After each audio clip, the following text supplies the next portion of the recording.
കള്ളിയമ്പാറയ്ക്ക് സമീപത്തെ ആദിവാസി ഊരിൽ കുട്ടികളിൽ രോഗങ്ങൾ വ്യാപകമാകുന്നു. ത്വക്ക് രോഗവും ശ്വാസതടസ്സവും മൂലം ദുരിതമനുഭവിക്കുന്ന കുട്ടികൾക്ക് ആവശ്യമായ ചികിത്സയോ പരിചരണമോ ലഭ്യമല്ല. മാലിന്യ നിക്ഷേപം മൂലം ഊരിലെ കുടിവെള്ള സ്രോതസ് മലിനപ്പെട്ടതും ഊരു നിവാസികളെ ദുരിതത്തിലാക്കി.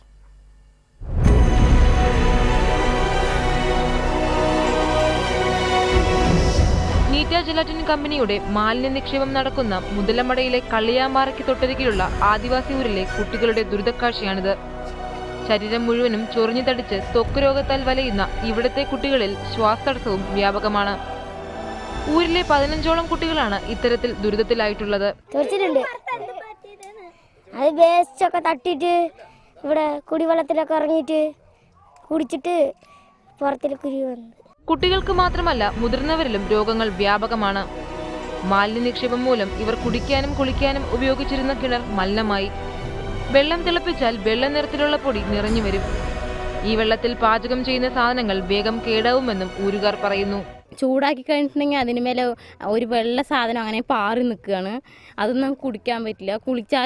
കുളിക്കാനും നല്ല വെള്ളമില്ല, കുടിക്കാനും നമുക്ക് നല്ല വെള്ളമില്ല. കുട്ടികളിലും മുതിർന്നവരിലും ഒരുപോലെ രോഗങ്ങൾ വ്യാപകമായതോടെ ഇവിടെ മാലിന്യ നിക്ഷേപം നടത്തുന്നത് അനുവദിക്കാനാകില്ലെന്ന് ജില്ലാ ഭരണകൂടം വ്യക്തമാക്കിയിട്ടുണ്ട്. എന്നാൽ മുൻപും ഇത്തരം നിർദ്ദേശങ്ങൾ ഉണ്ടായിട്ടും മാലിന്യ നിക്ഷേപം നടത്തുന്നുവെന്നതിനാൽ നാട്ടുകാർ തുടർ സമരത്തിനൊരുങ്ങുകയാണ്.